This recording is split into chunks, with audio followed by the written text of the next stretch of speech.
Northam is scheduled to give an update on the state's efforts to combat COVID-19 at 2 o'clock. You can watch that live right here on CBS 6. This latest briefing for the Commonwealth comes as Virginia continues to experience a surge in positive cases following the holiday season.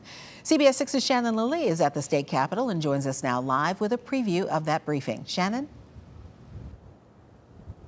And that press conference, Cheryl, will begin in just 2 hours from now. It comes as some healthcare workers across the state are receiving their second and final dose of the coronavirus vaccine. They're some of the first, but they aren't the last. Now, today, Governor Northam is expected to discuss more of that in his press conference. He will be addressing the state's response to the pandemic and next steps for vaccination plans. Tuesday marks 3 weeks since vaccinations began in Virginia, meaning some healthcare workers are now eligible for their second dose.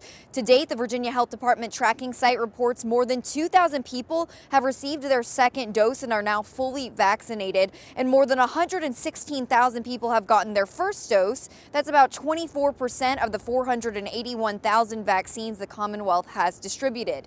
VDH's Dr. Lori Forlano says there's always going to be a gap between those two numbers because of the delay between shipping and administering the shots, but also then having to report them back. Forlano says she believes the number administered is higher, but didn't have an estimate of how much. Right now, the state is still in phase 1A of its vaccination program, which encompasses about 500,000 people, including healthcare workers and long-term care residents. And Forlano said the state would lay out plans for phases 1B and 1C a little bit later on this week. We may hear more of that in the governor's press conference today, as well as more on plans for the state's vaccination program. Again, that press conference is at 2, and we will be following it.